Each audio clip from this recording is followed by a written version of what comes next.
Hello, welcome to Stroke Warrior. Today's topic is aphasia, a language disorder that affects the brain of stroke victims, and it's a process, the brain processing your thoughts about your vocalization of spoken word. Aphasia is really a pain in the proverbial, because what you say, what you said, not what the words that come from your mouth, is a very stressful and a barrier to talking to other people. Really, really nasty. It's important to understand that it's not a sign of your loss of thinking power. What we call cognitive capacity is just as before from the stroke victim. You're not dumb or whatever, or problems. It's disorder affects the power of capacity to articulate. That's what's putting into words what you're thinking about. So yeah, that the problem is it establishes a barrier that signs your mind. You're thinking things you want to do and so whatever, and you can't get the right words out. It's very, very frustrating. People can't understand you. They also then dumb down to talk to you something. So yeah, it can be very demeaning. But anyway, that's the way it is.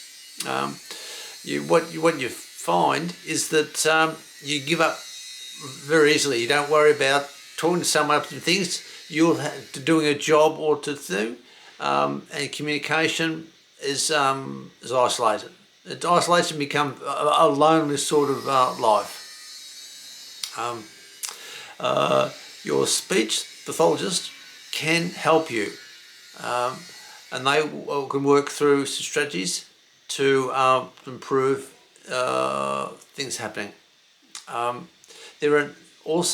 It's important to your family or friends understand what aphasia does and some things that they can do in communicating and talk to you to be productive. So let's look at that. Now, there's a couple of things that I've learned for myself and some tricks to do.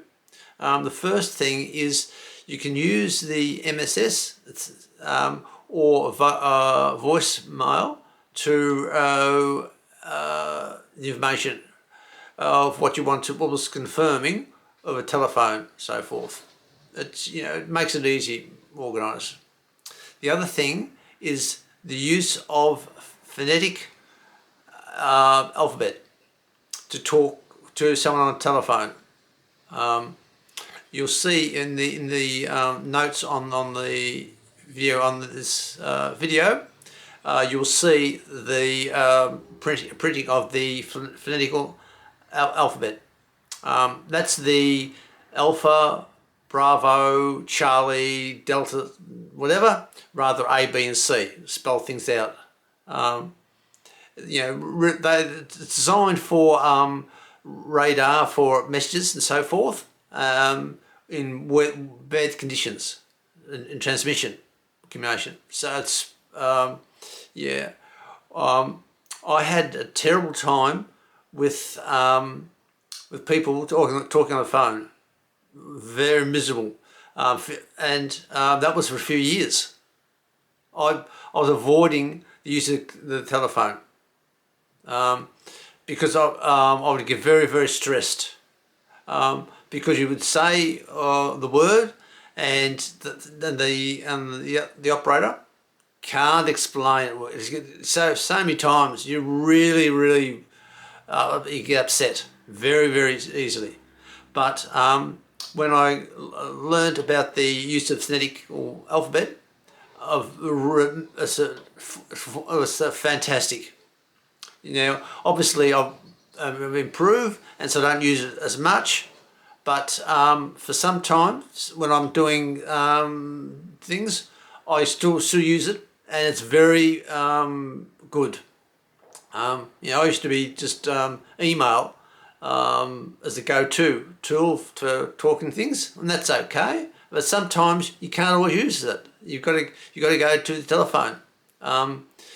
It also means that when you shut down the communication, you lose friends and people. That's sad. So you don't want to lose the telephone. So anything you can do to improve it is really good. Remember that there are things that you can do. Talk to your speech pathologist, and also importantly, if your family or friends are given some of the tricks that they can do, that you can speed the speed of speaking to them, and other things you can do, you can learn. They're really good, because it's really a silent, terrible thing that isolates you, and that's very, very sad. So stay positive, and don't suffer in silence. Explore what's required to do, and improve your life.